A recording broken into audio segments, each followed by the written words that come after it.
Well, good evening from the neighboring layout to Canfield. Maybe wondering why we're staring at a USB phone charger showing currently, I'll call it about 5-6 watts of power consumption. A couple of USB cables plugged in. And what do we have here? A USB powered, in its entirety, timesaver switching layout.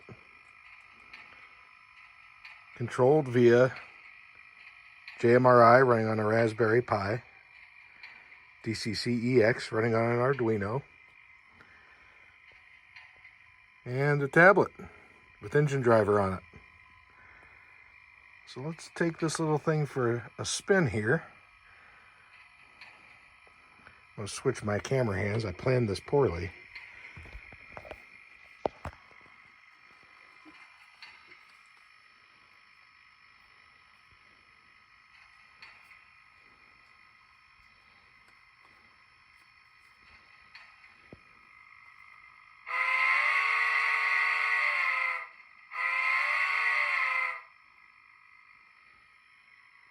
And the switching version of the throttle, both forward and reverse, all in one slider. Got a 6-way frog juicer, of course only 5 turnouts in this type of layout. So the frogs are all powered.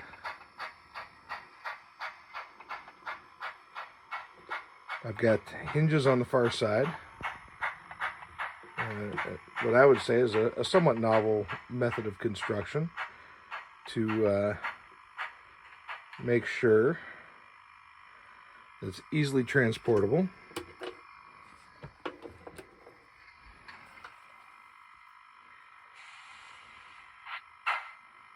Goal of this is to be able to take it to various groups. The Summit County Youth Model Railroad Club comes to mind. Some upcoming model train shows over at Amidio's in the Akron area, and be able to use this to demonstrate model railroading, modern model railroading, DCC controlled.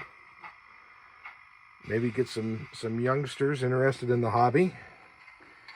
Maybe a different type of tablet game here.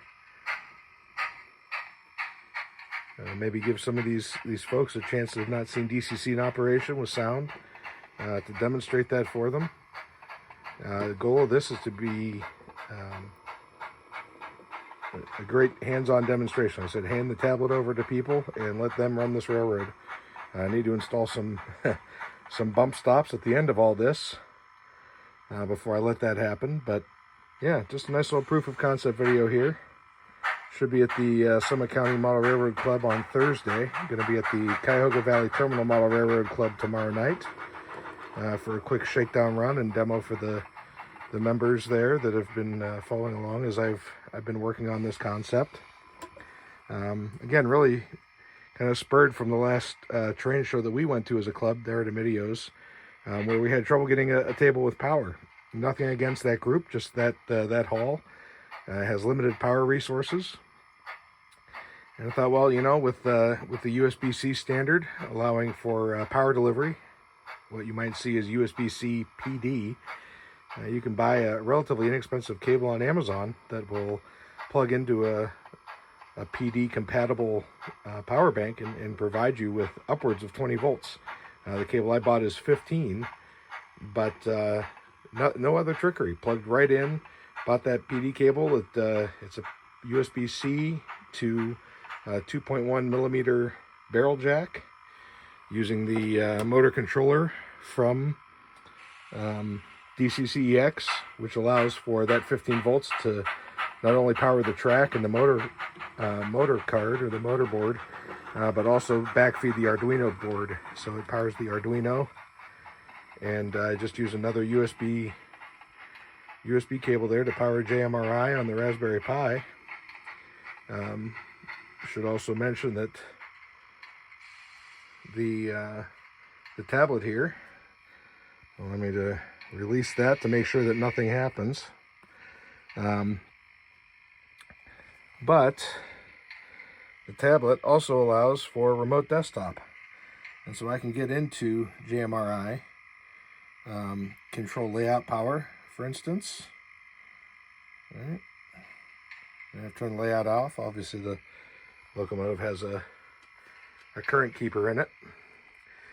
My install, by the way, that was a fun one. Crammed a lot of stuff into that little tender, but do really love the Proto 2000 080. Beautiful model. And you may also notice that there's an extra track here with no switch. That does serve a purpose. I went ahead and set all the electronics underneath this end folding section and used that extra track as a programming track. So when I take this to train shows, if one of the club members wants to try to buy a locomotive and test out the decoder, they can do so. And we can program parameters, whatever we need to do, just like any JMRI installation. So there you have it. What I'm calling the Gilded Lilly Subdivision of the Erie Lackawanna. Thanks for following along. Hope to see you soon.